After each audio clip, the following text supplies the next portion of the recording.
Welcome to From Me to We, where good people become great teams. Small shifts, big wins, and a culture built from the ground up. I'll never forget a moment from my very first job. I was 19, working the closing shift at a little cafe. It was one of those nights, you know the kind. Machines breaking down, customers snapping, coworkers dragging their feet. We finally locked the doors, and everyone scattered like they were escaping a fire. I wanted to do the same, but then I saw it. The pastry case. Smudged fingerprints, crumbs everywhere, trays still out. The kind of mess nobody was going to notice in the morning except the person who had to clean it. My first thought? Not my problem. My shift was done. I walked to the door, hand on the handle, and then something hit me. This wasn't about crumbs. It was about who I wanted to be. Did I want to be someone who leaves others with a mess? Or someone who quietly sets them up to succeed? So I went back, wiped it down, reset the trays. And here's the truth. It wasn't that invisible 5 minutes that changed my path. It was the mindset, the way it felt to take pride in leaving things better for the next person, the way it felt to care about a team. That's when I realized self-leadership isn't about checking boxes when people are watching. It's about the way you see your role, the way you decide to show up, the way you practice caring in the small things. That mindset is what opens doors. That mindset is what makes you dependable. And that's what we're talking about today, how the way you lead yourself first sets the tone for every opportunity, every team, and every culture you'll ever be part of. That's classic. I feel like everybody's got their own version of that moment. That's self-leadership right there. It's the alarms you set that nobody else hears, but if you miss them, trust me, the whole crew pays. Back in my crew leader days, those 15 minutes setting up cones, double-checking the safety box, no one gave me a gold star, but every day started smooth. That's how you become that go-to person. Not because of a job title or some big speech, just by stacking invisible wins every single morning. Exactly, and the science says the same thing, right? Private victories before public victories, but what does that even look like in action? Self-leadership's all about behaviors you control before anyone pays attention. Like Neck and Houghton's whole framework, you've got your behavior-focused habits, goal setting, checklists, those tiny accountability moves. Then natural rewards, spotting the stuff that actually feels good about doing a thing well. And then, the real kicker for me, your thought patterns, your self-talk, your ability to plan out. Nobody claps for it, but it's the only way teams get real trust and those I got your back moments that last. All right, but let's make this super real. Miles, want to do a little role play? Like end-of-shift handoff, IT help desk style.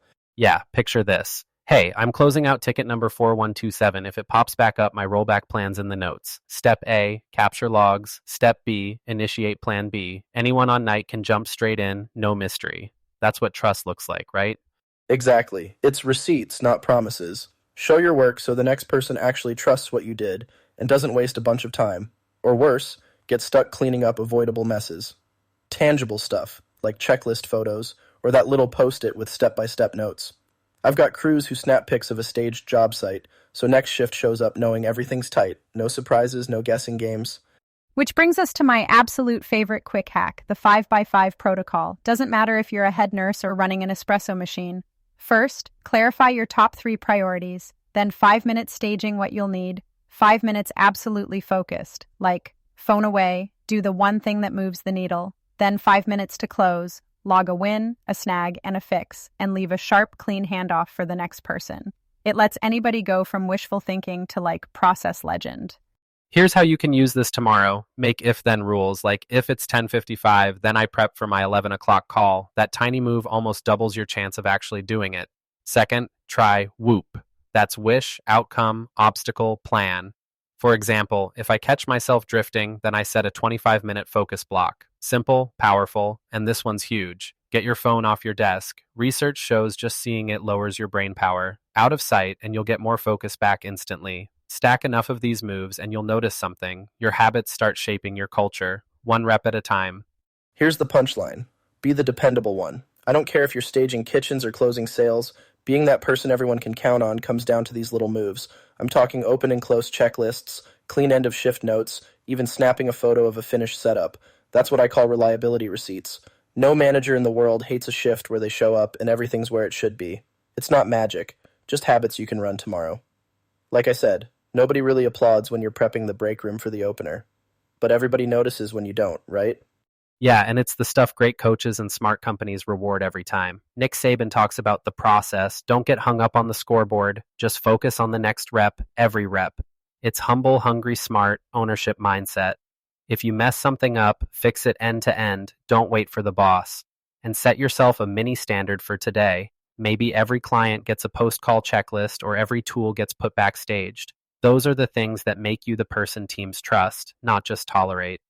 And let's not forget, credibility isn't conferred by a title. It's earned by those invisible habits. Nobody claps for self-leadership, but it's the only way you end up as the one people follow, because deep down they know you'll have their back, every time. So this week, don't just listen, do.